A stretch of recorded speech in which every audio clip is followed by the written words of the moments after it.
ठीक है।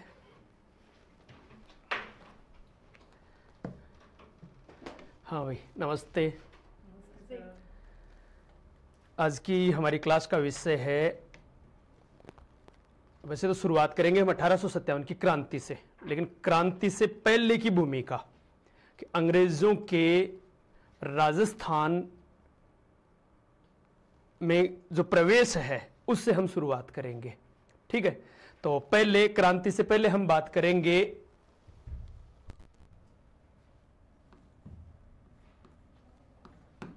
राजस्थान में अंग्रेजों का प्रवेश।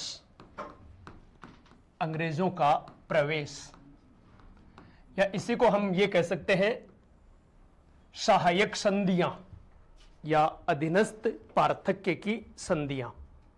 ठीक है, तो क्रांति से पहले किस प्रकार से अंग्रेजों का राजस्थान में आगमन हुआ उसकी हम चर्चा करेंगे पहले, और वो होगा सहायक संधियों के माध्यम से या अधीनस्थ पार्थक्य की संधियों के माध्यम से या 1817-18 की संधियों के माध्यम से। ठीक है, देखो पहली बात, अंग्रेजों के नियंत्रण से पहले हमें यह समझना है कि राजस्थान पर नियंत्रण किनका था। राजस्थान में अलग अलग छोटे छोटे रजवाड़े थे और उन रजवाड़ों पर नियंत्रण था मराठों का, और मराठों में भी मोस्टली किसका? सिंधिया का। ठीक है, अब सिंधिया का नियंत्रण था। सिंधिया राजस्थान की रियासतों से या मराठा राजस्थान की रियासतों से चौथ वसूल करते थे, आमदनी का 1/4 भाग। अब चौथ से भी वो संतुष्ट नहीं थे, आंतरिक मामलों में हस्तक्षेप करते थे, उनकी डिमांड हर समय बढ़ती जाती थी। उनके सहयोगी थे पिंडारी, वो भी लूटमार करते थे। तो इन सब बातों से राजस्थान के राजा परेशान थे। तो अब देखो, एक तरफ राजस्थान के राजा इनसे छुटकारा चाहते हैं, किनसे? मराठों से। दूसरी तरफ अंग्रेज भी मराठा क्षेत्रों पर नियंत्रण चाहते हैं। तो अंग्रेज मराठों पर नियंत्रण चाहते हैं, राजस्थान के शासक मराठों से छुटकारा चाहते हैं। तो दोनों की आवश्यकता है कि एक दूसरे का सहयोग ले, संधि करें। और चूंकि राजस्थान के राजा एक प्रकार से मराठों के नियंत्रण में हैं, इसका मतलब वो एक बराबर की सहयोग, अंग्रेज कभी नहीं चाहेंगे कि राजाओं को बराबर का दर्जा दें, कि मराठों के नियंत्रण में और हम मराठों को पीट रहे हैं तो उन शासकों को बराबरी का दर्जा कैसे दे सकते हैं। तो एक प्रकार से वो उनको अधीनस्थ भी रखना चाहते हैं और एक अपने अधीन राजपूत राजाओं का अधीनस्थ संघ बनाना चाहते हैं एक प्रकार से। लेकिन यह बात बाद में निकल कर आएगी। पहले हम बात करें कि देखो भाई, संधि क्यों, राजस्थान के राजा अंग्रेजों से क्यों संधि कर रहे हैं। तो मैंने पहले कहा कि मराठों का नियंत्रण था, मराठों के नियंत्रण से त्रस्त थे, तो मराठों से छुटकारा चाहते थे। फिर उनमें आपसी फूट थी, तो इस कारण भी कि आपस में लड़ झगड़ रहे थे, तो कोई उनको रोकने वाला भी होना चाहिए। तो खैर, कारणों की हम चर्चा करें उससे पहले राजस्थान का पहला शासक जयपुर का था सवाई पृथ्वी सिंह, जिसने 1776 में अंग्रेजों के पास यह संदेश भेजा कि मैं आपसे समझौता करना चाहता हूं। कब की बात है? 1776 की। लेकिन अंग्रेजों ने उसके प्रस्ताव को ठुकरा दिया।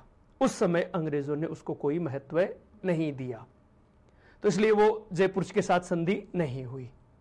फिर आगे चलकर अब 1803 में अंग्रेजों को यह लगा कि हमें उनका संघर्ष मराठों से हो रहा है। 1802 की बसीन की संधि के बाद उनको यह तय हो गया कि अब मराठों से हमारा संघर्ष होगा, और मराठों का कोई सहयोग कर सकता है तो वो है राजस्थान के राजा, और राजस्थान के राजाओं में भी मोस्टली अलवर और भरतपुर के राजा। तो परिणामतः अंग्रेजों ने सबसे पहले भरतपुर के शासक रणजीत सिंह के साथ संधि की सितंबर 1803 में। ठीक है, पहली बात आपको यह याद करनी है कि सितंबर 1803 में भरतपुर राज्य ने अंग्रेजों से संधि की, और उस समय भरतपुर का शासक था रणजीत सिंह। ठीक है, यह अंग्रेजों से संधि करने वाला प्रथम शासक या प्रथम राज्य है। पहली बात आपको यह ध्यान रखनी। प्रथम प्रयास तो किसने किया था? जयपुर ने। प्रथम प्रयास 1776 में जयपुर ने किया था, लेकिन उसे सफलता नहीं मिली थी। तो अंग्रेजों से संधि करने वाली प्रथम रियासत कौन सी हो गई? भरतपुर। कब? सितंबर 1803 में। यह प्रथम रियासत है। ठीक है, फिर इसके बाद दूसरी रियासत हो गई द्वितीय रियासत नवंबर 1803 में, और वो हो गई अलवर। ठीक है, अलवर ने संधि कर दी। उस समय अलवर का शासक था बख्तावर सिंह। बख्तावर सिंह। अच्छा, अलवर से जो संधि की, देखो ये जो 1803 की संधियां हैं, ये एक प्रकार की बस इनमें मैत्री संधि है कि एक दूसरे का सहयोग करेंगे और एक दूसरे के शत्रुओं को संरक्षण नहीं देंगे, पनाह नहीं देंगे। तो एक प्रकार से इनमें ना तो कोई खिराज की बात थी कि राजस्थान के राजाओं को खिराज देना, ना कोई पॉलिटिकल एजेंट की नियुक्ति की बात थी। भरतपुर वाली में तो केवल इतना ही था कि भाई विरोधियों को संरक्षण, एक दूसरे के विरोधियों को संरक्षण नहीं देंगे। अलवर वाली मैत्री संधि इस प्रकार की थी कि अगर अंग्रेजों का किसी से युद्ध होता है तो अलवर सहयोग करेगा, और अगर अलवर पर किसी का आक्रमण होता है तो अंग्रेज सहयोग करेंगे। इसलिए यह रक्षात्मक और आक्रामक दोनों प्रकार की संधि थी। इसीलिए अलवर के शासक बख्तावर सिंह ने 1803 के लासावाड़ी युद्ध में, लासावाड़ी युद्ध नाम सुना शायद आपने, इस लासावाड़ी युद्ध में मराठों के विरुद्ध, सिंधिया के विरुद्ध अंग्रेजों का सहयोग किया था। तो आपसे यह बात पूछी जा सकती है, राजस्थान का वह शासक जिसने लासावाड़ी युद्ध में मराठों के विरुद्ध अंग्रेजों का सहयोग किया था, तो वो है अलवर का शासक बख्तावर सिंह। तो ये पहला शासक जिसने राजस्थान का पहला शासक जिसने अंग्रेजों का किसी युद्ध में सहयोग किया है, ठीक है, और मराठों के विरुद्ध, और वो है अलवर का बख्तावर सिंह इस लासावाड़ी युद्ध में, जो किनके मध्य है, अंग्रेजों और सिंधिया के मध्य या मराठों के मध्य, और अंग्रेजों की ओर से जनरल लेक था इसमें। ठीक है, तो ये एक प्रकार से इस संधि के कारण ऐसा हुआ है। फिर 1803 में वही जयपुर, जिसने कहा कि साहब 1776 में आपने हमें इनकार कर दिया था, अब इनसे संधि की है तो हमसे भी कर लो। तो परिणाम था 1803 में ही संधि हो गई, दिसंबर 1803 में जयपुर से। 1803 में जयपुर से भी संधि कर ली। ठीक है, और ये 1803-4 की संधियां थी। उस समय गवर्नर जनरल था लॉर्ड वेलेजली, और वेलेजली का नाम आते हैं आपके जहन में क्या आती है, सहायक संधि। तो ये एक प्रकार की सहायक संधि कह सकते हैं हम। ठीक है, और इस समय गवर्नर जनरल कौन था, गवर्नर जनरल था लॉर्ड वेलेजली। वेलेजली, ठीक है, तो 1803 की संधियों के समय गवर्नर जनरल लॉर्ड वेलेजली है, और 1803 की संधियां स्वीकार करने वाली पहली रियासत भरतपुर है 1803 में, दूसरी रियासत अलवर है, तीसरी रियासत जयपुर है। बाद में आगे आपको फिलहाल याद करने की ज्यादा जरूरत नहीं है। तो इसको याद करने के लिए एक सूत्र याद रख लोगे, बाज, BAJ, BAJ, ये क्रम रहेगा इनका, भरतपुर, अलवर, जयपुर। ठीक है, ये 1803 की संधियों का क्रम है। अब इससे आगे देखना है आपको, 1803 में भरतपुर ने संधि की, लेकिन 1804 में इस संधि का उल्लंघन कर दिया। जब अंग्रेजों का होलकर से युद्ध हो रहा था, तो होलकर को संरक्षण, जब होलकर को कोई संरक्षण नहीं दे रहा था, तो भरतपुर के राजा रणजीत सिंह ने होलकर को अपने यहां पर संरक्षण दे दिया। तो आपसे यह बात भी पूछी जा सकती है कि अंग्रेजों के विरुद्ध मराठा नेता होलकर को संरक्षण देने का कार्य किसने किया था, तो भरतपुर के शासक रणजीत सिंह ने। तो संधि का उल्लंघन कर दिया, इसलिए 1805 में रणजीत सिंह के साथ दोबारा संधि की गई थी। ठीक है, और वो 1805 वाली संधि चली। फिर 3 वाली 1804 में निरस्त हो गई थी, लेकिन पहला शासक तो रणजीत सिंह ही होगा ना संधि करने वाला। लेकिन ये 3 वाली संधि 4 में निरस्त हो गई। क्यों? क्योंकि भरतपुर के शासक रणजीत सिंह ने होलकर को अंग्रेजों के विरुद्ध संरक्षण दे दिया था, सहायता दे दी थी। अच्छा, होलकर को संरक्षण दिया, तभी जनरल लेक ने वहां आक्रमण किया था भरतपुर दुर्ग पर, और भरतपुर दुर्ग को वो जीत नहीं पाया। भरतपुर दुर्ग को वो जीत नहीं पाया क्योंकि दुर्ग के चारों ओर कच्ची मिट्टी की, गिल्ली मिट्टी की दीवार लगा दी। उससे क्या है, उनके जो भी गोला बारूद, तोप आदि छोटे गोले, वो उस मिट्टी में धंस जाएं। तो परिणामतः भरतपुर दुर्ग को हम कहने लग गए लोहगढ़ दुर्ग, तो इसलिए भरतपुर दुर्ग का नाम पड़ गया लोहगढ़ दुर्ग। तो ये तो सबको पता है कि भाई भरतपुर दुर्ग को ही लोहगढ़ दुर्ग कहा जाता है।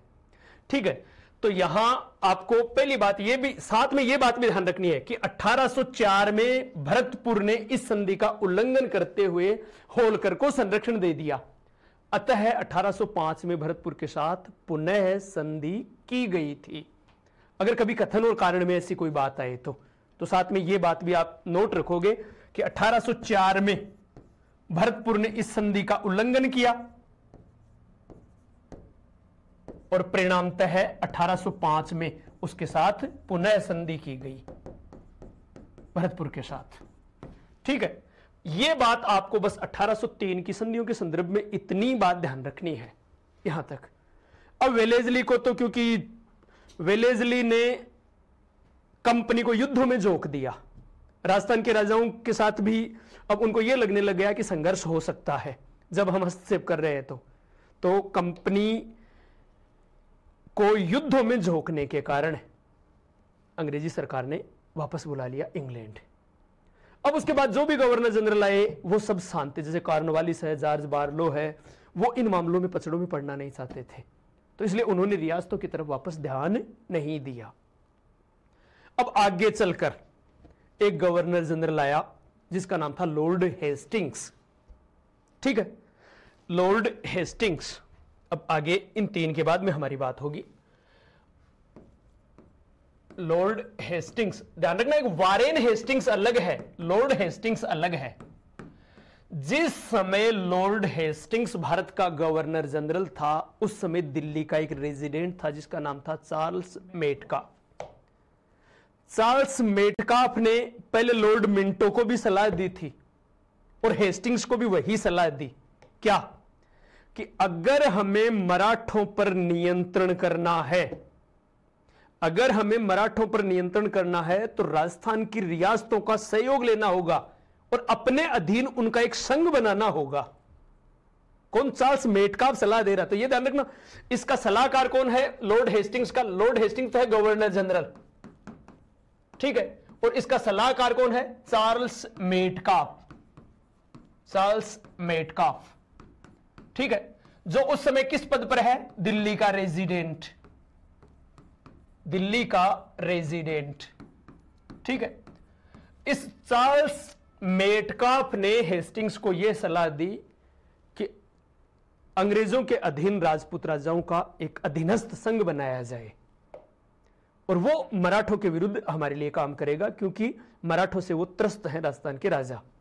भाई हमें राजपूताना पर नियंत्रण करना है तो नियंत्रण युद्ध के माध्यम से करना बेवकूफी होगी, क्योंकि लगभग उस समय 17-18 रियासतें थी। देखो 17 ही कह सकते हैं हम, क्योंकि 18 टोंक और जो झालावाड़ है वो तो बाद में बनती हैं। तो 17 राज्य हैं। अगर हम 17 राज्यों से युद्ध में उलझ जाएंगे तो अगर किसी एक राज्य से भी हार गए तो हो सकता है हमें बोरिया बिस्तर बांध कर बाहर जाना पड़े। 17 राज्यों से अलग अलग युद्ध लड़ेंगे तो बहुत लंबे समय तक युद्ध लड़ना पड़ सकता है। तो इसलिए युद्धों के माध्यम से नहीं, संधियों के माध्यम से ही उनको अपने संरक्षण में लेना है, उनसे युद्ध नहीं करना है और मराठों के खिलाफ उनको एक करना है, यह सलाह दी। तो परिणामतः अब हेस्टिंग्स ने इस मेटकाफ को ही राजस्थान के या राजपुताना के राजाओं से संधि करने के लिए अधिकृत कर दिया। मेटकाफ ने 1817-18 में राजस्थान के लगभग सभी राजाओं के साथ संधियां की और इन संधियों के माध्यम से ही राजस्थान के राजाओं ने, राजपुताना के राजाओं ने अंग्रेजों का संरक्षण स्वीकार किया, अधीनता स्वीकार की। तो 1803-4 वाली संधियों के माध्यम से अधीनता स्वीकार नहीं की। अधीनता किन संधियों के माध्यम से स्वीकार की है? 1817-18 की संधियों के माध्यम से। और इन 17-18 की संधियों को कहा जाता है अधीनस्थ पार्थक्य की संधियां या संरक्षण संधियां, क्योंकि संरक्षण स्वीकार करते हैं ना, तो संरक्षण संधियां या अधीनस्थ पार्थक्य की संधियां। तो अधीनस्थ पार्थक्य संधियां या 1817-18 की संधियों के समय गवर्नर जनरल कौन था? Lord Hastings. पहली बात आपको यह ध्यान रखना है, राजस्थान के राजाओं ने अंग्रेजों की अधीनता कब स्वीकार की थी? 1817-18 में। संरक्षण या अधीनता संधियां तो 1803 में की थी, ठीक है, लेकिन अब यहां पर अधीनस्थ पार्थक्य की संधियां या संरक्षण संधियां या अधीनता 17-18 में, और 17-18 में गवर्नर जनरल कौन है? Lord Hastings. अब हेस्टिंग्स ने संधि नहीं की, हेस्टिंग्स के प्रतिनिधि ने की। तो हेस्टिंग्स का प्रतिनिधि कौन था जिसने राजस्थान के राजाओं के साथ संधि की? Charles Metcalfe. चार्ल्स मेटकाफ उस समय किस पद पर था? दिल्ली का रेजिडेंट था। ठीक है, चार्ल्स मेटकाफ ने राजस्थान के सभी राजाओं के साथ संधियां की थी सिवाय डूंगरपुर, बांसवाड़ा, प्रतापगढ़ को छोड़कर। 3 रियासतों को छोड़कर, डूंगरपुर, बांसवाड़ा, प्रतापगढ़। ठीक है, इन 3 रियासतों को छोड़कर सबके साथ संधियां की थी। तो इन 3 रियासतों के साथ संधि करने वाला एक अलग रेजिडेंट था, वो था मालवा का मेलकम। दोबारा देखो, राजस्थान के सभी राजाओं के साथ हेस्टिंग्स के प्रतिनिधि चार्ल्स मेटकाफ ने यह 17-18 की संधियां की थी, सिवाय जो वागड़ क्षेत्र की 3 रियासतें हैं, डूंगरपुर, बांसवाड़ा और प्रतापगढ़, उनके साथ संधि मालवा के रेजिडेंट ने की, मेलकम। बाकी सबके साथ संधियां तो की हैं दिल्ली के रेजिडेंट मेटकाफ ने। और उन 3 रियासतों के साथ, कौन सी? डूंगरपुर, बांसवाड़ा, प्रतापगढ़ के साथ संधि किसने की है? मालवा के रेजिडेंट मेलकम ने। क्लियर है शायद, कोई दिक्कत नहीं। अब राजस्थान के राजाओं ने ये जो संधियां की हैं 1817-18 में अधीनता स्वीकार की है। पहले हम बात करें कि ये अधीनता क्यों स्वीकार की, फिर इनमें क्या प्रावधान थे, क्या बात थी, शर्तें क्या थी। ठीक है, तो देखो, फिर बाकी बातें हम बाद में करें, किस किस राजा ने कब स्वीकार की, कौन कौन शासक थे, वो बात तो हम बाद करें। पहली बात, इन्होंने क्यों स्वीकार की, तो इन संधियों को स्वीकार करने के कारण। ठीक है, तो पहला कारण तो ये हो गया गृह कलह या आपसी फूट, या आपसी फूट। ठीक है, यानी राजा आपस में लड़ रहे थे, राजपुताना के सभी शासक, और इन सब में आपस में वैमनस्य था। तो किसी एक केंद्रीय शक्ति की इनको आवश्यकता थी जो इनको लड़ने से रोक सके। जैसे इनसे पहले मुगल थे। देखो, मराठे तो लड़ने से रोक नहीं रहे थे, उल्टा लड़ा रहे थे। लेकिन जब मुगल थे तो मुगलों के काल में ये प्राय परस्पर नहीं लड़ रहे थे, मुगलों के लिए लड़ रहे थे, आपस में लड़ने की बजाय, क्योंकि इन पर सब पर नियंत्रण किनका था? मुगलों का। लेकिन अब ये चाह रहे थे कि अगर अंग्रेज बीच में, यानी ऐसी कोई शक्ति हम पर रहेगी जो लड़ने से रोक सकती है। भाई आप देख लो, क्लास कमान अगर सगला लड़े आपस कमान जाए, सोचेंगे अगर कोई क्लास कमान कोई अध्यापक या कोई भी हुआ तो ठीक है, चाहे अपन डांट फटकार राग दे कम कम आपने दो जो भी लेकिन वो रोक सकते हैं ऐसे, ताकि कम से कम लड़ाई झगड़ा तो नहीं हो, व्यवस्था तो बनी रहे। तो एक तो आपसी फूट, ये बात ध्यान रखनी है।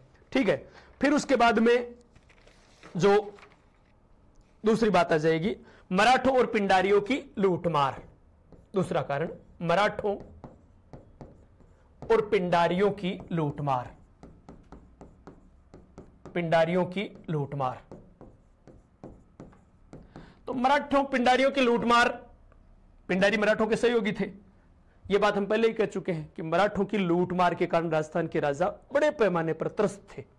देखो, मराठों के संदर्भ में आप छोटी सी ये जानकारी तो आपकी, मराठे सबसे पहले मराठों ने राजस्थान की किस रियासत में आक्रमण किया, प्रवेश किया, वो तो है मेवाड़। लेकिन किस रियासत के आंतरिक मामलों में हस्तक्षेप किया, वो है बूंदी। बूंदी के उत्तराधिकार में सबसे पहले उन्होंने हस्तक्षेप किया था। सबसे पहले प्रवेश यानी जिस क्षेत्र, जिस रियासत में लूटमार की, वो तो है मेवाड़। ठीक है, मेवाड़ के क्षेत्रों पर दावा बोला लूटमार, लेकिन आंतरिक मामलों में सबसे पहले हस्तक्षेप किया बूंदी के मामलों में। ठीक है, उसके बाद में उन्होंने हर राज्य में लूटमार करना, केवल जैसलमेर, बीकानेर इनको छोड़कर, अपवाद स्वरूप छोड़कर सब पर आक्रमण करना, लूटमार करना, उनसे जो भी चौथ या खिराज ये कर लेना। ये तो अब राजस्थान के राजा इनसे बड़े पैमाने पर त्रस्त थे। और मराठों में भी अगर किसी का एक साथ सिंधिया दे रहा है तो दूसरा होल करा जाएगा दूसरे के पक्ष में, ऐसा रहेगा। तो क्यों 5 संघ थे ना, पेशवा, सिंधिया, गायकवाड़, भोसले, होलकर, तो ये आपस में इन राजस्थान के राजाओं को लड़ाते थे। फिर उनके सहयोगी थे पिंडारी, ये भी लूटमार कर, इनका काम भी लूटमार था। तो इनसे भी राजस्थान के राजा त्रस्त थे कि अगर इनसे कोई छुटकारा दिला सकता है तो वो अंग्रेज, क्योंकि अंग्रेजों ने यह साबित कर दिया था मराठों को कुछ युद्धों में पराजित करके, और इस समय तक 1817-18 तक तो पूर्णतः नियंत्रण हो चुका था। तो इसलिए यह उम्मीद जगी कि हां कोई तो है जो हमें इनके नियंत्रण से मुक्ति दिला सकता है, और वो कौन है? अंग्रेज। तो यह भी एक कारण हो गया। फिर उसके बाद में तीसरा हम कारण ले सकते हैं कृष्णा कुमारी विवाद, जो तात्कालिक कारण बन गया एक प्रकार से। कृष्णा कुमारी विवाद। अच्छा, कृष्णा कुमारी विवाद का शायद सबको पता है, सबको पता है कृष्णा कुमारी विवाद का। पहले शायद हम कभी चर्चा भी कर चुके हैं, शायद की है मेरे ख्याल से चर्चा, कि नहीं? कभी चर्चा की है कृष्णा कुमारी विवाद की? चलो पहले थोड़ा संक्षेप में बता देता हूं आपको, क्योंकि विवाद याद रखेंगे तो एक फायदा यह हो जाएगा कि ये जो संधियां या अधीनता स्वीकार करने वाले शासक हैं वो आपको पता चल जाए, क्योंकि 4 रियासतों के शासक वो हैं अंग्रेजों की अधीनता स्वीकार करने वाले या अधीनस्थ पार्थक्य की संधि स्वीकार करने वाले, जो इस विवाद से जुड़े हुए हैं। ठीक है, तो अब आपके ये भी समझ में आ जाएगी कि साहब ये विवाद कैसे कारण बना। पहले तो ये विवाद क्या है, फिर ये कैसे कारण बना, और फिर इस विवाद से जुड़े हुए जो शासक हैं वो अधीनता स्वीकार करने वाले अपनी अपनी रियासत के पहले शासक हैं। तो 4 अपने आप बात हो जाएगी, यहां पर कई चीजों का समस्या समाधान हो जाएगा। तो क्यों ना हम पहले थोड़ा सा विवाद के बारे में जान ले, विवाद क्या है। तो देखो, विवाद के संदर्भ में पहले कृष्णा कुमारी विवाद कि मेवाड़ का राजा था भीम सिंह। मेवाड़ का राजा कौन है? भीम सिंह। ठीक है, और इस भीम सिंह की पुत्री है कृष्णा, राजकुमारी कृष्णा। इस भीम सिंह का समकालीन मारवाड़ का शासक है भीम सिंह, और जयपुर का शासक है जगत सिंह। जयपुर का शासक है जगत सिंह। ठीक है, अब क्या है कि भीम सिंह ने अपनी, देखो पहले यह ध्यान रखना कि राजकुमारी कृष्णा जयपुर के जगत सिंह से विवाह करना चाहती थी। ठीक है, राजकुमारी कृष्णा जयपुर के जगत सिंह से विवाह करना चाहती थी, लेकिन उसके पिता भीम सिंह ने उसकी सगाई का नारियल भेज दिया मारवाड़ के भीम सिंह के यहां पास। और नारियल, इधर नारियल भेजा और उधर भीम सिंह भाई साहब चले गए। ठीक है, इस दुनिया को छोड़ दिया। तो अब यहां दूसरा इसका छोटा भाई शासक बन गया, उसका नाम था मान सिंह। तो इसका मतलब ये तो अब विवाद से जुड़ा हुआ भीम सिंह नहीं होगा, विवाद से जुड़ा हुआ कौन होगा? मान सिंह। ठीक है, मान सिंह शासक बन गया। मान सिंह और जयपुर के जगत सिंह में पहले से शत्रुता थी। ठीक है, अब देखो, जो ही इस भीम सिंह की मृत्यु हो गई तो कृष्णा ने कहा अपने पिता से कि बापू अब तो मेरा नारियल सही जगह भेज दो जहां वो चाहती थी। तो परिणामतः इसकी सगाई का नारियल कहां भेज दिया गया? जयपुर के जगत सिंह के पास। ठीक है, लेकिन मैंने पहले बताया कि मान सिंह और जगत सिंह में पहले से शत्रुता थी, शासक बनने से पहले। मान सिंह शासक नहीं बना था, उससे पहले शत्रुता थी।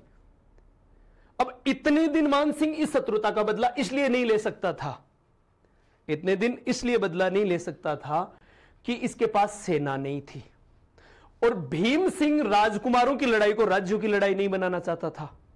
तो इसलिए मान सिंह चाहकर भी कुछ नहीं कर सकता था, लेकिन आज तो वो शासक बन गया, इसका मतलब पुरानी शत्रुता का बदला लेगा। उसे केवल बहाने की जरूरत है, और बहाना मिल गया कृष्णा कुमारी का। इस बात का जगत सिंह को भी पता है, इस बात का जगत सिंह को भी पता है कि मान सिंह शासक बन गया है, इसका मतलब जयपुर पर पक्का आक्रमण करेगा। उसे केवल बहाने की जरूरत है, बहाना उसे मिल रहा है कृष्णा का। और अगर मान सिंह आक्रमण करेगा तो जगत सिंह को इस बात का भी पता है, यानी अपनी हैसियत का भी पता है कि अगर मान सिंह आक्रमण करेगा तो जीत मान सिंह की होगी। तो क्या करें? अब वो ये चाहता है कि ये हार तो पहने कृष्णा वाला, तो अरे ई हारूं बच जावा, मान सिंह जो हरा सकता है उससे बच जाए। तो उससे बचने के लिए क्या किया जाए कि ओ हार तो पाती है यार, ई हारूं बच जावा, उसके लिए क्या करें? तो अब देखो, एक ही उपाय है, किसी तीसरे का सहयोग लिया जाए। लेकिन वो तीसरा कौन हो, क्योंकि जयपुर को सोरसा सहायता भी कौन देते। तो उस समय 2 जातियां ऐसी थी जो पैसे लेकर सहायता देती थी, एक तो मराठे, दूसरे पिंडारी। तो मराठे तो अंग्रेजों से युद्ध कर रहे हैं इस समय, जबकि हम कृष्णा कुमारी ये विवाद वाली बात कर रहे हैं, तब मराठों का तो अंग्रेजों से युद्ध हो रहा है, इसका मतलब वो तो नहीं आ सकते। तो बच गए कौन? पिंडारी। पिंडारियों का एक नेता था जिसका नाम था अमीर खां पिंडारी। अमीर खां पिंडारी, ठीक है, अमीर खां पिंडारी। तो ये जगत सिंह गया इस अमीर खां पिंडारी के पास, क्योंकि इसे पक्का पता था कि मान सिंह आक्रमण करेगा, यह तय है, और यह भी पता था कि अकेला में मान सिंह का कुछ नहीं बिगाड़ सकता। तो इसलिए यह अमीर खां पिंडारी के पास गया और जाकर कहा कि भाई मन तेरी सहायता चाहिए। तो अमीर खां ने कहा मैं तो सहायता दे बनी पैदा ये हूं, पैसे दो सहायता लो। तो बोले कितने? तो बोले 24 लाख रुपए। बोले ये लो 24 लाख रुपए, और जब भी मान सिंह आक्रमण करे तो तुम सहायता के लिए आना। तो दोनों में ये डील हो गई बात। अब इसका इस मान सिंह को पता नहीं है ऐसा कुछ हो चुका है, बस इधर इसके तो दरबारियों ने भड़काना शुरू कर दिया कि साहब वो नारियल घटे आयो हो कृष्णालो। बोले आप नहीं आयो भाई साहब के, अब घटे गए हो? बोले वो जयपुर के जगत सिंह के गए हो। तो आपा के मृगा है भाई, जब जो अपना शत्रु है तो बोले हम बैठे रहेंगे? बोले नहीं, चलो करो आक्रमण। तो परिणामतः इस मान सिंह ने आक्रमण कर दिया। दोनों के मध्य एक युद्ध हुआ जिसे बोलते हैं गिंगोली का युद्ध। गिंगोली पर्वतसर नागौर में है, पर्वतसर में है, ठीक है। गिंगोली युद्ध हुआ, और इस गिंगोली युद्ध में मान सिंह की उम्मीद के विरुद्ध मान सिंह हार गया और जयपुर के जगत सिंह की जीत हो गई। किस कारण? पिंडारी के कारण। लेकिन इस बात का मान सिंह को पता नहीं। तो मान सिंह ने समीक्षा बैठक बुलाई कि आप हर्या क्यों? तो बोले साहब मैं दो यहां। बोले दूसरा कौन? बोले साहब वो अमीर खां पिंडारी था, वो बड़े के गिरोह। बोले साहब इस समय अपनी सीमा में है, बुलाओ उसको, पूछो। बुलाया उसको और बुलाकर कहा भाई तेरो तीसरे तिवाड़े के काम हो, तू मानने क्यों पीटर गए हो? तो बोले साहब जयपुर के जगत सिंह ने मुझे 24 लाख रुपए दिए थे। तो बोले 25 लाख रुपया, अब बताए कठिन ही दिखती बात है साहब, थाका नहीं हूं, लेकिन साहब मैंने जयपुर के जगत सिंह को एक वचन दे दिया। बोले वो क्या दे गए हो? वचन ये दे दिया कि राजकुमारी कृष्णा मारवाड़ की बहू नहीं बनेगी। तो बोले मकड़ा को मैं तो आकू हूं, आप बिक्की भी नहीं बननी चाहिए। भाई मारवाड़ की तो वचन दे दिया, लेकिन मैं कह रही हूं कि आप बिक्की नहीं बननी चाहिए। तो परिणाम था अमीर खां पिंडारी गया भीम सिंह के पास और जाकर कहा कि देख भाई राजकुमारी कृष्णा को ना तो मारवाड़ भेजेगा और ना जयपुर भेजेगा, मेरे सागे भेजे तो ठीक है, नहीं भाभी जरूरी को नहीं। और इतना दबाव बनाया सलुम्बर के रावत को लेकर कि अंत में कृष्णा कुमारी को जहर देना पड़ा। तो देखो मेवाड़ जैसे गौरवपूर्ण इतिहास वाले राज्य पर यह एक कलंक लग गया कि अपनी राजकुमारी को जहर देना पड़ा। किसके कारण? पिंडारियों के दबाव के कारण। अब आप अंदाज लगा सकते हो कि पिंडारी, देखो पिंडारियों ने कितनी उथल पुथल कर दी है यहां पर, कभी इसका सहयोग तो कभी इसका सहयोग, कभी यहां उथल पुथल मचा दी, यहां मेवाड़ को तो अपनी राजकुमारी को जहर देना पड़ा। बात समझ आ रही है यहां पर? तो इसलिए ये पिंडारियों के दबाव से आतंकित थे और ऐसे दबावों से वो मुक्ति चाहते थे। मुक्ति कौन दिला सकते थे? अंग्रेज। बात समझ आ गई? तो इसका मतलब जब हम देखो यहां 4 व्यक्ति हो गए, एक अमीर खां पिंडारी, एक जयपुर का जगत सिंह, एक मारवाड़ का मान सिंह और एक मेवाड़ का भीम सिंह। ये चारों अपनी अपनी रियासत के वो शासक हैं जो अंग्रेजों से 1817-18 की संधि या अधीनता स्वीकार करते हैं। क्लियर है? समझ में आ गई बात यहां पर? तो ये एक कारण बन जाएगा, कौन सा? कृष्णा कुमारी विवाद।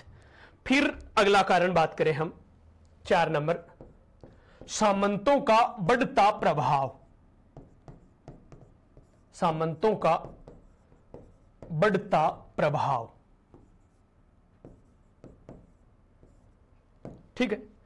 प्रत्येक राज्य के सामंत, जैसे जयपुर में है तो मेवाड़ में है तो सलुम्बर के हैं, है ना, या जहां कहीं भी, कहीं पर शक्तावत तो कहीं पर ये जो भी क्या नाम अलग अलग, भाई जो भी प्रथम श्रेणी के या द्वितीय श्रेणी के ठिकाने हैं, उनके सामंत हैं, 4-5 सामंत या 2 सामंत मिलकर कभी भी राजा के खिलाफ विद्रोह कर देते तो राजा के लिए स्थिति बड़ी चिंताजनक होती, संकटग्रस्त होती। तो उनको इन सामंतों के नियंत्रण से अगर कोई छुटकारा दिला सकता था तो वो थे अंग्रेज। तो इसलिए भी राजस्थान के राजाओं ने अंग्रेजों की अधीनता स्वीकार की, ये संधियां की, उनका संरक्षण स्वीकार किया। ठीक है। फिर 5वां कारण अंग्रेजों की कूटनीति, अंग्रेजों की कूटनीति और साम्राज्यवादी या विस्तारवादी नीति, विस्तारवादी नीति। तो देखो, अंग्रेज भी अकेले राजस्थान के राजा चाहने से क्या होगा, अंग्रेज भी तो चाहने चाहिए ना। तो अंग्रेज तो चाहते थे, अंग्रेज चाहते थे अपने साम्राज्य का ज्यादा से ज्यादा विस्तार हो, तो राजपूताना पर भी नियंत्रण हो। तो राजपूताना पर मैंने पहले ही बता दिया, वो युद्ध के माध्यम से नियंत्रण नहीं करना चाहते थे, संधियों के माध्यम से, कूटनीतिक संबंधों के माध्यम से। तो कूटनीतिक संबंधों में कैसे नियंत्रण हो, तो इसलिए उन्होंने जो संधियों का प्रारूप रखा वो इस प्रकार का रखा कि लोगों की समझ में नहीं आया। मकड़ी के जाल, जैसे ये मार्केटिंग कंपनियां रखती है ना अपना, कोई भी भाई कोई भी फंडा लेकर आती है तो इस प्रकार से हमारे पास विकल्प छोड़ती है कि साहब अगर आप हमारे साथ जुड़ जाओगे तो आपको इतने इस प्रकार से ये कमाओगे, ये टर्नओवर होगा, और हम आसानी से उनकी अगर मीटिंग में जाते हैं तो बिल्कुल ब्रेन वॉश कर देंगे। तो वैसे ही अंग्रेजों ने अपनी संधि की शर्तें इस प्रकार से रखी कि राजस्थान के राजाओं को लगा कि हाँ हमारे हित के लिए काम कर रहे हैं। तो परिणामतः राजस्थान के राजाओं ने ये संधियां स्वीकार कर ली। ठीक है। अब बात करते हैं हम इन संधियों की क्या शर्तें थी। भाई शर्तें क्या क्या थी, तो शर्तों में देखो, पहली शर्त, ये तो क्या है, कारण। अब हम बात करें शर्तों की कि इन संधियों की शर्तें क्या क्या थी। तो पहला, राजस्थान की रियासतें अंग्रेजों की सर्वोच्चता और संरक्षण स्वीकार करेंगी, सर्वोच्चता व संरक्षण स्वीकार करेंगी राजस्थान की रियासतें। ठीक है। तो ये पहली बात हो गई कि यानी एक प्रकार से हम ये कह सकते हैं कि अधीनता स्वीकार करेंगी, ये बात हो गई इनके माध्यम से। दूसरा हो गया कि अब अंग्रेज, बदले में अंग्रेज क्या करेंगे, बाह्य आक्रमणों से रक्षा करेंगे, बाह्य आक्रमणों से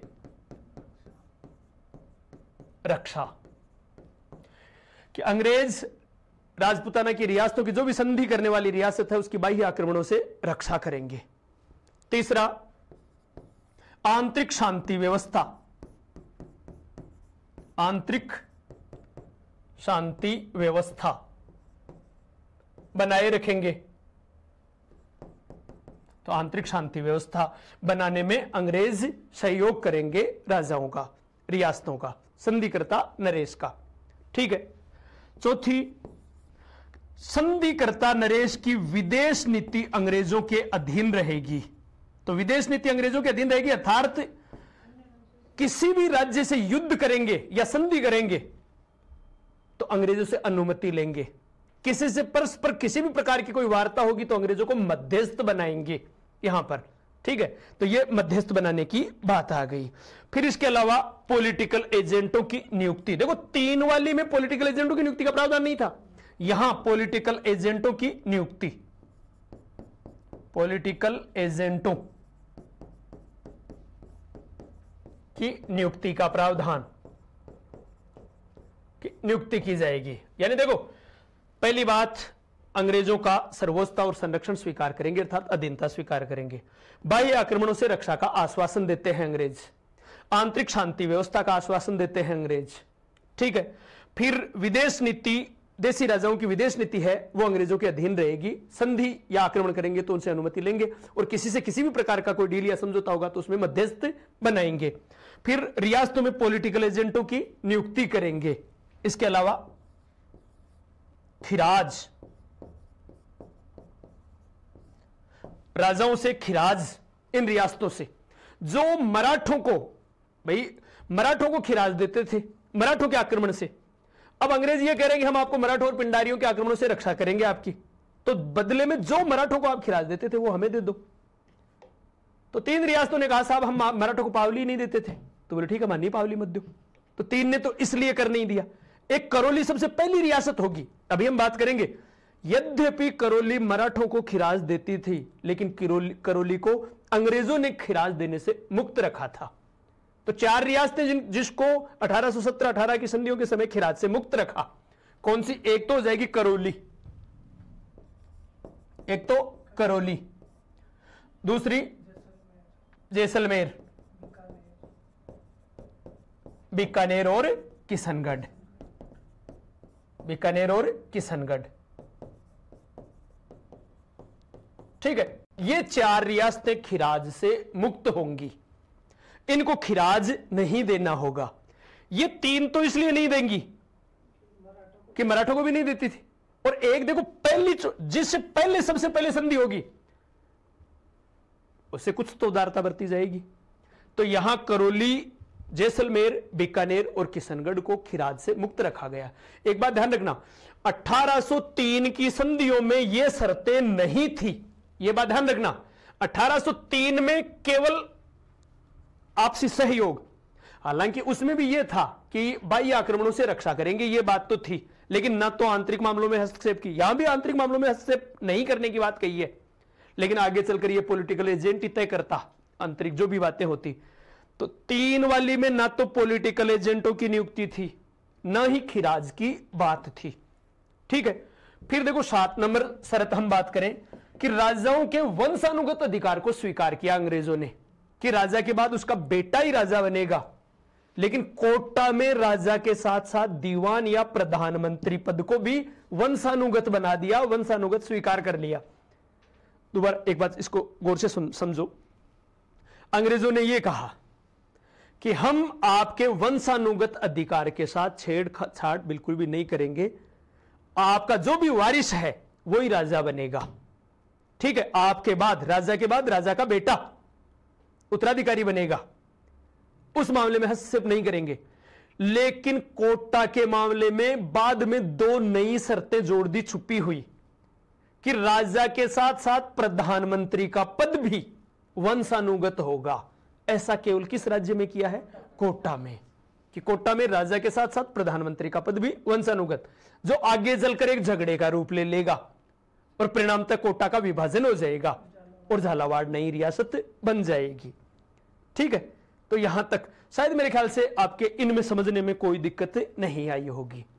ठीक है, अब हम बात करें ये संधि स्वीकार करने वाली कौन कौन सी रियासतें थी। तो एक बार देखो, पहले दोबारा सुनो।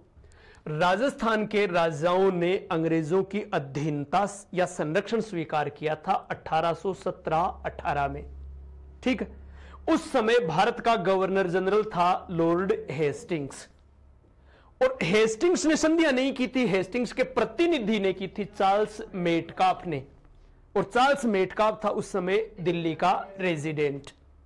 ठीक है, सब रियासतों के साथ मेटकाफ ने संधि की थी, लेकिन 3 रियासतों के साथ मेटकाफ ने न करके मेलकम ने की थी, और मेलकम उस समय मालवा का रेजिडेंट था। तो राजस्थान के राजाओं के साथ जो संधियां हुई है उनमें अंग्रेजों के 2 प्रतिनिधि हैं, एक चार्ल्स मेटकाफ और एक मेलकम। मेटकाफ उस समय दिल्ली का रेजिडेंट था और मेलकम उस समय मालवा का रेजिडेंट था। मेटकाफ ने लगभग सभी रियासतों से की, मेलकम ने केवल 3 रियासतों से संधियां की थी, वागड़ क्षेत्र की, डूंगरपुर, बांसवाड़ा, प्रतापगढ़। क्लियर है? यहां तक कोई बिल्कुल भी दिक्कत नहीं शायद मेरे ख्याल से। ठीक है, अब ये जो 1817-18 की संधि जिसे हम बोल रहे हैं अधीनस्थ पार्थक्य की संधि, स्वीकार करने वाली पहली रियासत थी करौली। सबसे पहले 1817-18 की संधि स्वीकार करने वाली प्रथम रियासत है करौली। और करौली ने कब? करौली ने 9 नवंबर 1817 को।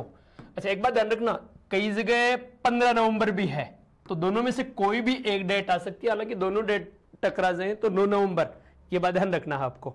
ठीक है, तो 9 नवंबर 1817 दोनों में से एक डेट होगी, ये बात ध्यान रखनी है। ठीक है, और उस समय करौली का शासक था हरबख्श पाल। ठीक है, फिर दूसरी रियासत जिसने 1817-18 की संधि स्वीकार की या अंग्रेजों की अधीनता या संरक्षण स्वीकार किया। दूसरी रियासत है टोंक, और टोंक ने कब? 17 नवंबर 1817 को, और उस समय टोंक का शासक था अमीर खां पिंडारी। अमीर खां पिंडारी। अच्छा एक बात देखो आप, ये थोड़ा सा ध्यान रखना कि टोंक रियासत की स्थापना भी 1817 है, नवंबर 1817, और टोंक ने अंग्रेजों की अधीनता भी स्वीकार की है नवंबर 1817। देखो इसके लिए पहले आप पूरी बात सुन लो ताकि दोनों चीजें आपको याद हो जाए कि अंग्रेज चाहते थे रास्ता, क्योंकि हमने जब संधि की शर्तें पढ़ी थी तो एक शर्त यह थी कि अंग्रेज बाह्य आक्रमणों से रियासतों की रक्षा करेंगे और आंतरिक शांति व्यवस्था करेंगे, और इसमें सबसे बड़े बाधक वो पिंडारी थे, क्योंकि मराठा और पिंडारी थे, लेकिन मराठों को तो वो पीट रहे हैं, मराठों को तो युद्ध में पराजित कर रहे हैं, बचे कौन? पिंडारी। और राजस्थान में जो पिंडारी लूटमार कर रहे थे उनका मुख्य नेता था अमीर खां पिंडारी। ठीक है, तो मुख्य नेता, अब अमीर खां पिंडारी के पास अंग्रेज यानी इस अमीर खां पिंडारी को बुलाया और यह कहा कि देखो भाई, हमने राजस्थान के राजाओं की एक प्रकार से सुरक्षा का जिम्मा ले लिया है, और अब जब सुरक्षा का जिम्मा ले लिया है तो हम ये चाहते हैं कि आप राजस्थान के क्षेत्रों में लूटमार न करो। तो अमीर खां ने कहा साहब मेरी तो रोजी रोटी ये है, लूटमार है, तो मैं बिना इसके कैसे रह सकता हूं, कि मेरी रोजी रोटी ये लूटमार है, तो बिना इसके कैसे रह सकता हूं। तो अंग्रेजों ने कहा साहब आपको लूटमार की आवश्यकता नहीं है, हम आपको जो क्षेत्र आपके नियंत्रण में है उसका शासक स्वीकार कर लेंगे, तो आप उस क्षेत्र के शासक बन जाओगे, लुटेरे नहीं रहोगे, तो आपको लूटमार की आवश्यकता ही नहीं रहेगी। लेकिन शासक तभी बनने में सहयोग करेंगे, तभी मान्यता दिलवाएंगे जब आप एक तो यहां लूटमार नहीं करोगे, दूसरा आपके जो भाई पिंडारी हैं महाराष्ट्र और गुजरात में, उनके दमन में हमारा सहयोग करोगे। ठीक है, तो ध्यान रखना, पिंडारियों के दमन के लिए पिंडारी, अमीर खां पिंडारी का सहयोग लिया है इन्होंने।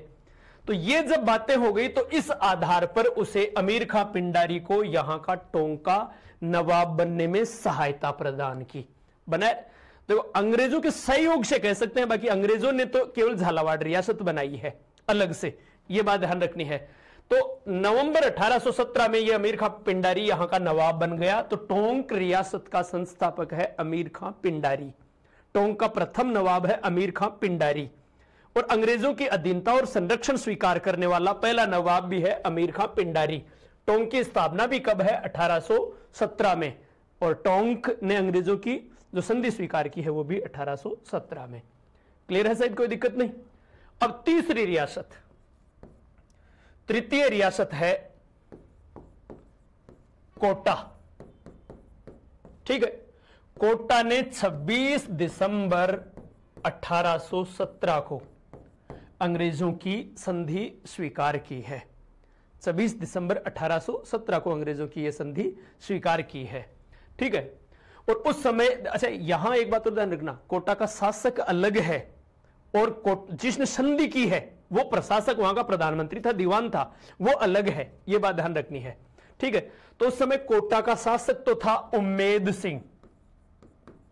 उम्मेद सिंह ये तो था यहां का शासक, और जालिम सिंह ये था यहां का प्रशासक या प्रधानमंत्री या दीवान, प्रधानमंत्री या दीवान।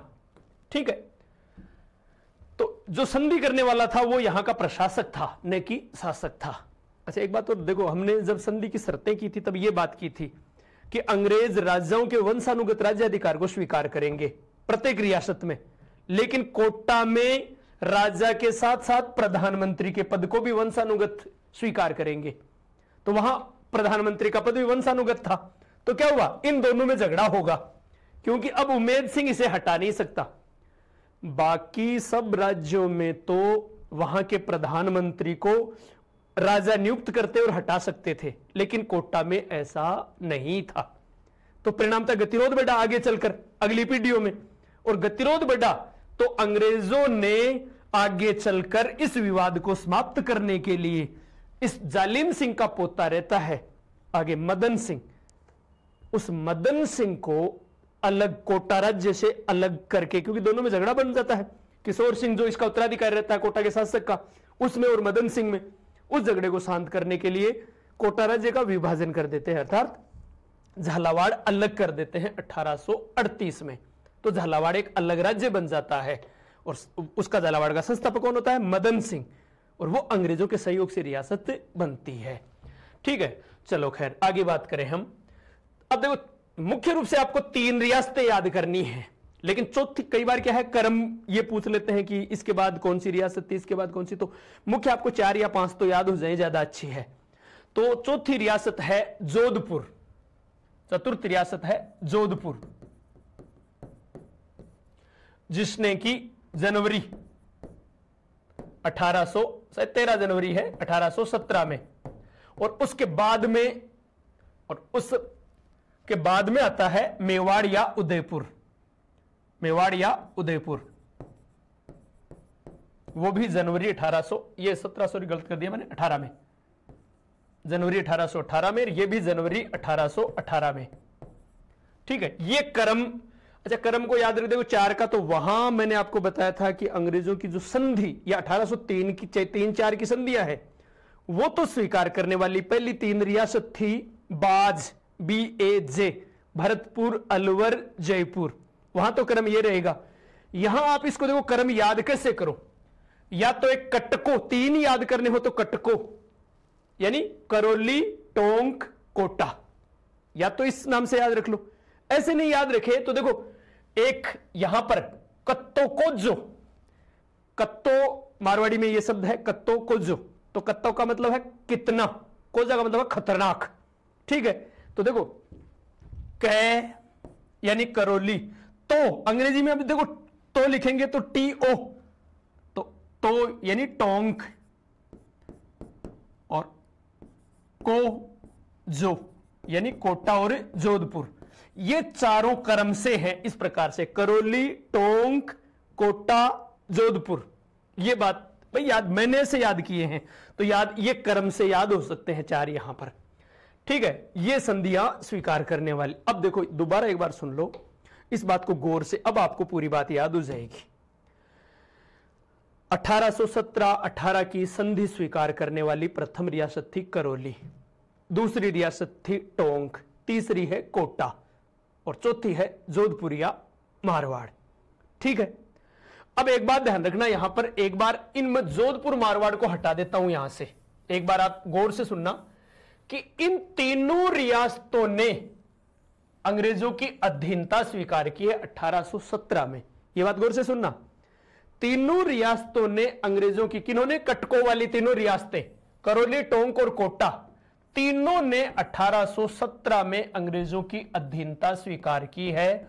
शेष सभी रियासतों ने, शेष सभी, लेकिन ध्यान रखना शेष सभी कोष्टक में जैसलमेर और सिरोही को छोड़कर, तो शेष सभी ने 1818 में अधीनता और सहायक संधि स्वीकार की है, केवल जैसलमेर और सिरोही को छोड़कर, जैसलमेर और सिरोही को छोड़कर। यह बात ध्यान रखना है। तो जैसलमेर ने तो कब? 1819 में, जनवरी 1819 में। सिरोही ने कब? 1823 में अंग्रेजों की अधीनता या संधि स्वीकार की थी। क्लियर है? शायद कोई दिक्कत नहीं। देखो एक बार दोबारा सुन लो कि करौली, टोंक और कोटा ने 1817 में, से सभी ने 1818 में सिवाय जैसलमेर और सिरोही को छोड़कर। जैसलमेर ने 1819 में और सिरोही ने 1823 में। यह बात ध्यान रखनी है, ठीक है। अच्छा एक बात और ध्यान रखना, अब थोड़ी सी पेचीदगी और आएगी आपके, कि जो भरतपुर के साथ संधि की थी 1805 में और अलवर के साथ की थी 1803 में, उनको अंग्रेजों ने निरस्त नहीं किया था। वो संधि एज इट ज्यों की त्यों आगे चल रही है। इसका मतलब वो संधि उनके साथ, उन्हीं संधियों में आगे शर्तें जोड़ देंगे, बाकी वो संधियां उसी समय। इसका मतलब उनके साथ इस समय संधियां नहीं की गई हैं। ठीक है, भरतपुर और अलवर के साथ इस समय संधियां नहीं की गई हैं। बाकी आप इस पेचीदगी से निकलना चाहो तो कोई दिक्कत नहीं, आप रहने दो, बस इतना याद रख लो कि करौली, टोंक और कोटा ने संधि की है 1817 में, शेष सभी ने 1818 में, जैसलमेर और सिरोही को छोड़कर, जैसलमेर और सिरोही को छोड़कर। तो जैसलमेर ने कब? जनवरी 1819 में। सिरोही ने कब? 1823 में। सबसे अंत में सिरोही है और सेकंड लास्ट कौन है? जैसलमेर। अच्छा, सिरोही सबसे अंत में क्यों है?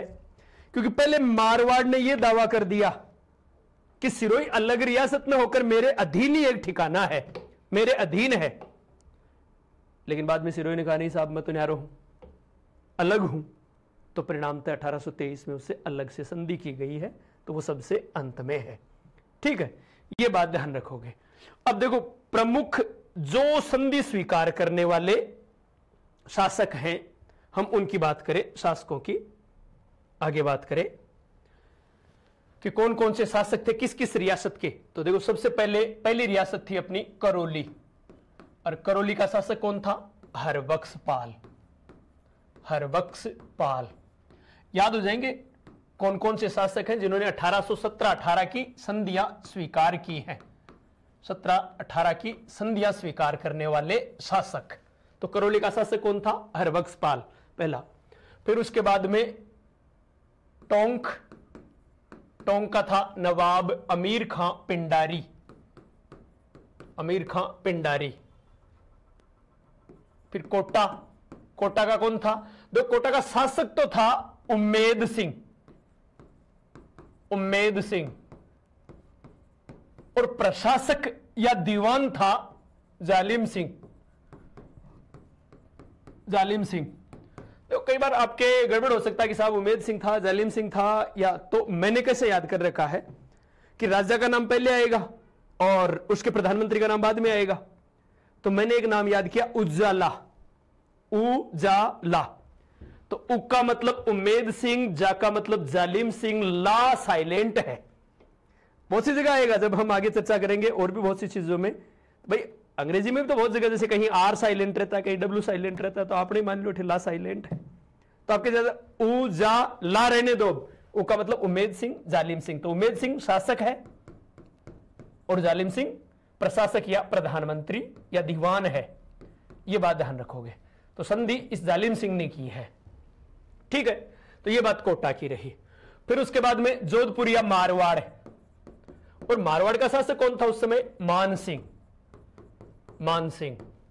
ठीक है, फिर मेवाड़, और मेवाड़ का शासक कौन था? भूपाल सिंह। मेवाड़ या उदयपुर का भूपाल सिंह।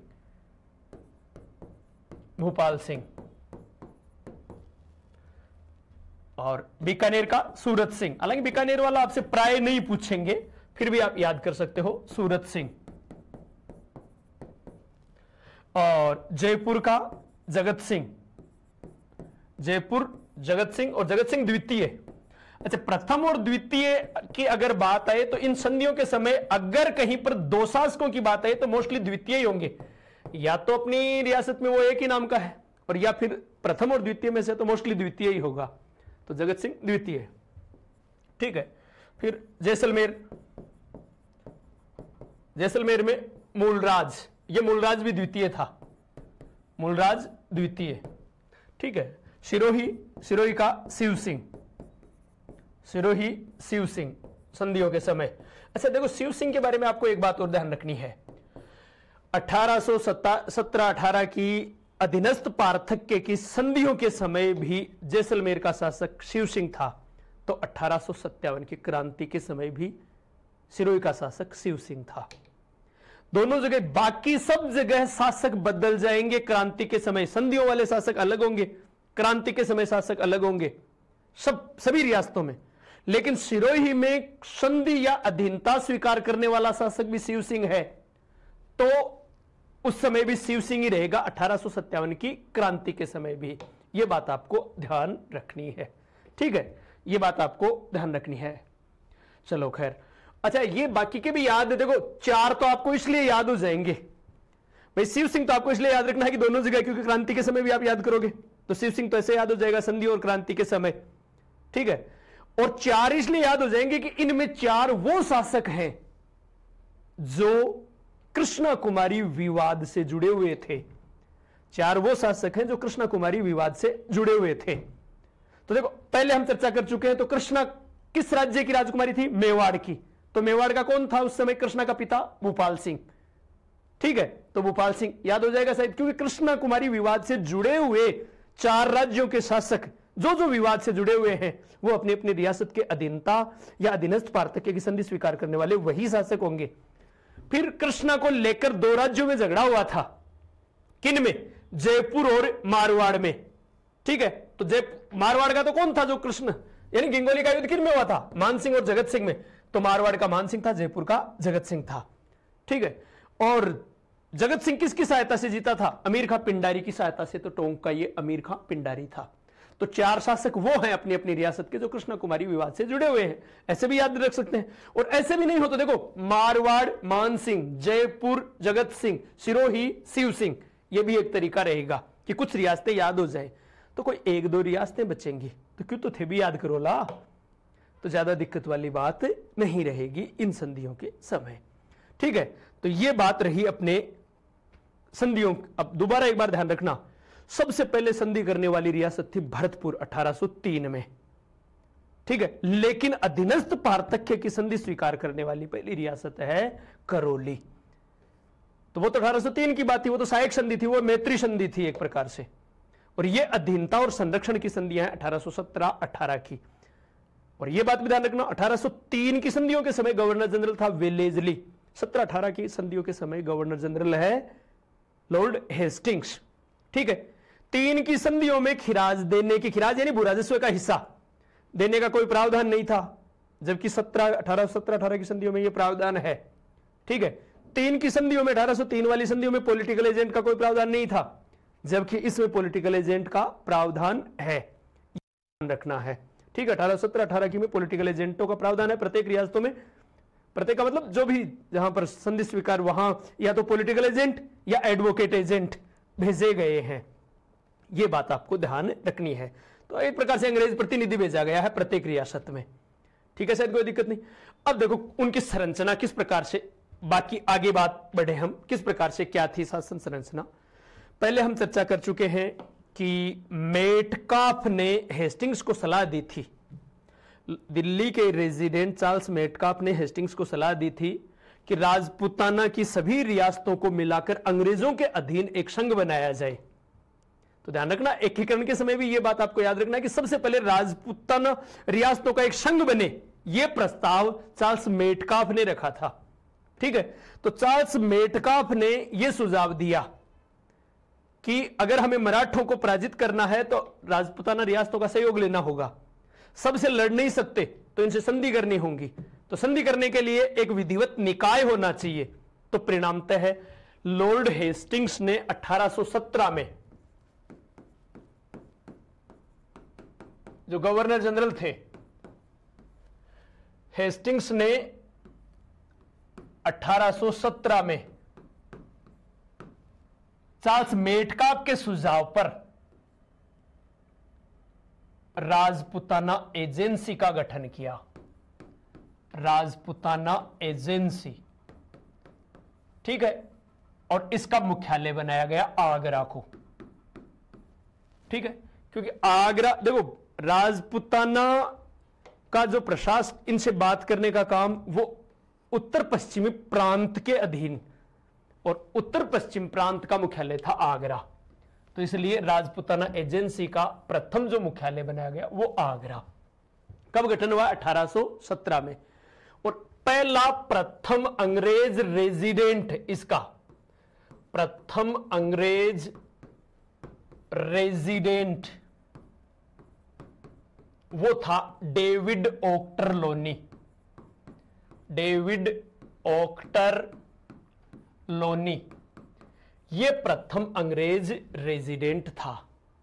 ठीक, अब क्या हुआ? 1818 में, 1818 में अंग्रेजों ने अजमेर पर अधिकार कर लिया। अजमेर पर अधिकार कर लिया। और किससे? सिंधिया से। दौलतराव सिंधिया से को पराजित करके उससे संधि कर ली और सिंधिया से उन्होंने अजमेर ले लिया। तो अजमेर पर सीधा नियंत्रण कर लिया, इसलिए हम अजमेर केंद्र शासित प्रदेश, अजमेर मेरवाड़ा, तो उस पर नियंत्रण कब किया है? 1818 में, जबकि राजपुताना एजेंसी की स्थापना 1817 में पहले हो चुकी थी आगरा में। ठीक है, अब जब 18 में नियंत्रण हो गया तो वो चाहते थे कि भाई इतनी दूर से यहां का प्रशासन न चला के और कोई बीच में रखे हम, तो परिणामतः 1832 में विलियम बेंटिक के समय ये जो राजपुताना एजेंसी का मुख्यालय यहां ले आए एक नए नाम से, राजपुताना रेजिडेंसी। तो राजपुताना रेजिडेंसी का गठन कब हुआ है? 1832 में, और इसका मुख्यालय बनाया गया अजमेर को। ठीक है, तो अजमेर को राजपुताना एजेंसी या रेजिडेंसी का मुख्यालय कब बनाया गया है? 1832 में। और यहां एक नया पद सृजित किया गया यहां। अच्छा, 1832 में गवर्नर जनरल कौन था? विलियम बेंटिक, गवर्नर जनरल था बेंटिक। ठीक है, तो बेंटिक गवर्नर जनरल है, तो यहां इसका प्रतिनिधि, और जिसको नाम दिया गया AGG, agent to governor general. और प्रथम गवर्नर जो एजेंट एजीजी था, प्रथम एजीजी था, वो था जॉर्ज लोकेट। जॉर्ज लोकेट ये प्रथम एजीजी था। अब गौर से सुनना एक बार, राजपुताना एजेंसी का गठन कब हुआ? 1817 में, और मुख्यालय था आगरा। राजपुताना रेजिडेंसी का गठन कब हुआ? 1832 में, मुख्यालय अजमेर।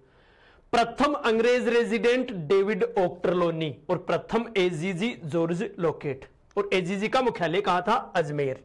कब बना मुख्यालय? 1832 में। ठीक है, फिर आगे चलकर 1845 में एजीजी का ग्रीष्मकालीन मुख्यालय बना दिया गया, और वो ग्रीष्मकालीन मुख्यालय बनाया गया माउंट आबू। माउंट आबू, ठीक है, ये बात ध्यान रखना। और इस समय गवर्नर जनरल थे हार्डिंग्स। ये हार्डिंग्स प्रथम है, हार्डिंग्स प्रथम। ठीक है, 1817 में तो थे लॉर्ड हेस्टिंग्स, और 1832 में गवर्नर जनरल विलियम बेंटिक, और यहां लॉर्ड हार्डिंग्स हैं 1845 में, जो डलहौजी से पहले हैं। इनका उत्तराधिकारी फिर इनके बाद आता है डलहौजी, और डलहौजी के बाद आता है कैनिंग। खैर चलो, आपको फिलहाल इतनी ध्यान नहीं रखना है, हार्डिंग्स बस इतना ही। 1845 में ग्रीष्मकालीन मुख्यालय बनाया गया। तो एक बार दोबारा देखना कि भारत में सबसे बड़ा जो पद है वो है गवर्नर जनरल। ठीक है, अब उसका प्रतिनिधि है राजपुताना रियासतों में, वो है एजीजी, इस गवर्नर जनरल के अधीन एजीजी। और एजीजी के नीचे बड़ी रियासतों में है पॉलिटिकल एजेंट, और पॉलिटिकल एजेंट के नीचे है एडवोकेट एजेंट। ठीक है, तो पॉलिटिकल एजेंट सब रियासतों में नहीं थे। अब देखो, एडवोकेट एजेंट अपनी रिपोर्ट देंगे पॉलिटिकल एजेंट को, पॉलिटिकल एजेंट देगा एजीजी को, एजीजी देगा गवर्नर जनरल को। इस प्रकार की ये एक प्रकार की संरचना थी। ठीक है, प्रशासनिक स्वरूप था, यह बात याद रखनी है। ठीक है, चलो अब देखो अंग्रेजों ने क्या किया, आंतरिक सुरक्षा का जिम्मा लिया था और बाह्य आक्रमणों से रक्षा का जिम्मा लिया था। तो इसके लिए इसको आधार बनाकर इन्होंने राजपुताना में अनेक सैनिक बटालियनों का गठन किया। तो आपको ध्यान रखना है किस किस बटालियन का गठन कब कब किया, यह बात ध्यान रखनी है। तो देखो, जो बटालियनों का गठन किया तो अंग्रेजों द्वारा स्थापित राजपुताना क्षेत्र में स्थापित प्रमुख सैन्य बटालियन, सैन्य बटालियन। ठीक है, सैन्य बटालियनों में देखो सबसे पहले मेर बटालियन, मेर बटालियन। एक बात ध्यान रखना, अलवर क्षेत्र में मेव और अजमेर क्षेत्र में मेर। अजमेर तो मेर, मेर जाति अजमेर में और मेव जाति अलवर में। तो आगे हम किसान आंदोलनों के समय भी ये बात करेंगे। तो मेर बटालियन का अंग्रेजों ने गठन किया 1822 में और इसका मुख्यालय बनाया ब्यावर को। यह बात भी ध्यान रखना, मेर बटालियन का गठन कब हुआ? 1822 में। मुख्यालय कहां था? ब्यावर। ठीक है, और ध्यान भी ये भी रखना 1857 की क्रांति में मेर बटालियन ने भाग नहीं लिया था, ये बात भी ध्यान रखनी है। चलो खैर, फिर उसके बाद में दूसरी हम बात करें शेखावाटी ब्रिगेड। शेखावाटी ब्रिगेड, और शेखावाटी ब्रिगेड का गठन हुआ 1834 में और इसका मुख्यालय था झुंझुनू। झुंझुनू, ठीक है। अच्छा, एक बात ध्यान रखना, आपने डोंगजी और जवाहर जी का नाम सुना होगा, तो वो डोंगजी जवाहर जी, स्पेशली डोंगजी का संबंध इस शेखावाटी ब्रिगेड से था। डोंगजी और इनके एक सहयोगी जवाहर जी, काका भतीजा है वैसे, जवाहर जी, ठीक है। तो इनका संबंध शेखावाटी ब्रिगेड से था और ये दोनों सीकर के बठोट पाटोदा गांव के निवासी थे, ठीक है। और इन्होंने क्रांति से पूर्व नसीराबाद छावनी को लूटा था, नसीराबाद छावनी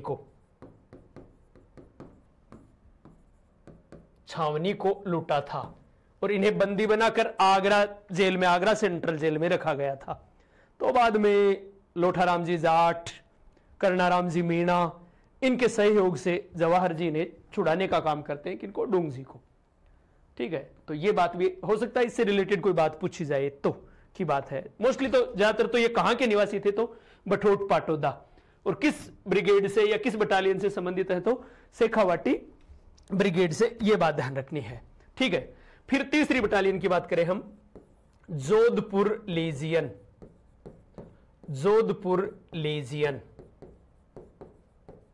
जोधपुर लेजियन, ठीक है। जोधपुर लेजियन का गठन हुआ 1835 में और इसका मुख्यालय था एरिनपुरा। एरिनपुरा, ठीक है।